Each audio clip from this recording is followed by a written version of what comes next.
먼저 특징주를 좀 말씀드릴 텐데요. 자, 오늘 특징주는 조비를 특징주로 꼽았고요. 자, 조비는 조조아들이 조비인데 그 조비가 아니라 조선비료를 얘기하는 거죠. 자, 이 조선비료, 뭐 그냥 이름에서 회사 사명에서 그냥 딱 나오듯이 비료를 만드는 그런 회사입니다. 자, 근데 이 오늘 뭐 한 20% 이상 급등했다가 좀 이렇게 종가는 8.3% 정도 플러스로 마감이 됐는데요. 자, 이런 쪽들은 기본적으로 좀 많이 보셔야 됩니다.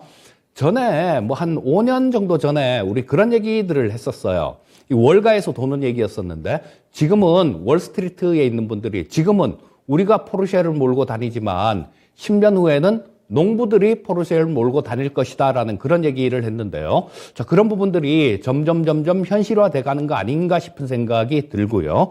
자, 지금 매년 이 반복되는 그런 부분들이 있죠. 엘니뇨다 뭐다 그래가서 이상기후들 뭐 이런 것들 때문에 농사 짓기가 상당히 힘든 그런 환경이 돼 가고 있습니다. 그리고 뭐 결정타를 먹인 게 있었죠. 얼마 전에 벌어진 우크라이나하고 러시아 전쟁. 자, 밀은 러시아가 전 세계에서 약 17%, 수출 물량의 한 17% 정도를 러시아가 차지하고 있고요. 우크라이나도 5위 정도를 차지하고 있습니다. 그리고 저 우크라이나의 경우는 해바라기 씨가 80% 정도를 그쪽에서 좀 수출을 하고 있고, 세계 3대 곡창지대 중에 하나가 우크라이나이기 때문에 뭐 이 전쟁으로 인해서 뭐 이 밥상 물가들, 이 농산물 가격들 이런 부분들이 굉장히 많이 올라오는 모습이에요. 자, 뭐 나중에 제가 기회 있으면 그쪽 움직인 것들도 이렇게 보여드리겠지만요. 지금 옥수수 같은 경우도 굉장히 많이 올랐습니다. 자, 뭐 소맥도 마찬가지고요. 뭐 이게 안 올라온 게 없어요. 대두도 마찬가지고. 자, 그래서 이 농산물 쪽 같은 경우는 거의 전부 7년 내 최고치 막 이 정도 수준으로 올라가 있는 그런 상태인데요. 자, 이런 부분들은 전에 7년 내 최고치라 하면 그쵸? 그때쯤 되겠죠. 2014년도에 러시아가 크림반도를 병합을 했을 때 그때쯤 될 겁니다. 자, 그리고 이런 부분들이 실적으로 직접 이렇게 연결이 될 것인가, 그런 부분들도 우리는 살펴봐야 될 텐데요. 그냥 공허하게 우크라이나 때문에 올렸다가 그냥 빠져내려와 버리면 위에 고점에 물리면 큰일 나는 거죠. 자, 농업 섹터들, 뭐 비료나 이런 것들은 연초에 좀 계약을 하는데요.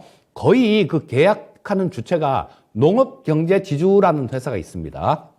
그쪽하고 계약을 하는데 연초에 거의 1년치를 이렇게 계약을 하는 경우가 많습니다. 그래서 각 회사 그러니까 이 조비도 그렇고 그다음에 남해화학도 마찬가지로 들어가서 보시면 그런 내용들이 나옵니다. 경농도 마찬가지 그런 부분들이 나올 텐데 연간 단위로 이렇게 계약을 한 게 있어요. 근데 굉장히 많이 늘었습니다. 작년도 2021년도 초에 계약했던 부분들, 이 조비의 경우는 그때 한 400억 조금 넘게 계약을 했어요, 연간. 그런데 지금 올해 계약한 내용을 보면 1,100억 정도를 계약을 했습니다. 물론 뭐 요소수다 뭐다 이러면서 상당히 뭐 그런 부분들이 있었겠죠. 뭐 이 금액도 부분들도 올라간 것들도 있었을 텐데, 자, 그런 거 외에도 마찬가지로 뭐 금액도 올라갔고 양도 늘어났다라는 얘기입니다. 자, 그래서 뭐 조비 같은 경우는 오르고 난 다음에 지금 시청자님들 말씀드리니까 조금 불편하시죠. 그런데 이 종목도 마찬가지, 그 지난주에 EJ란 프로에서 오르기 전에 추천주로 말씀을 드렸던 종목입니다. 자, 이 종목은 그때 당시에 목표가를 25,000원을 드렸는데요. 오늘 목표가 돌파를 했죠. 돌파를 했다 밀려 내려왔는데 이 종목은 특징이 좀 있습니다. 종목마다 사람도 다 성격이 다 틀리잖아요. 사람마다 뭐 제 성격 틀리고 우리 시청자님 성격 틀리고 다 틀립니다. 근데 주식도 마찬가지 그런 부분들이 있어요. 이 종목은 좀 빨리 움직이는 그런 종목입니다. 그렇기 때문에 좀 이렇게 확 하고 올라갔을 때 쫓아가서 물리는 경우가 많고요. 자, 저점에서 이렇게 공략을 하면서 차분히 기다려보면 또 어느 날 갑자기 이런 수익을 주는 그런 종목이니까 뭐 지금 농약이나 비료 관련되는 부분들, 이런 부분들은 이제 실적 부분들이 상반기에 집중이 돼 있기 때문에 이제는 움직일 철입니다. 자, 한번 잘 지켜보시기 바라겠습니다.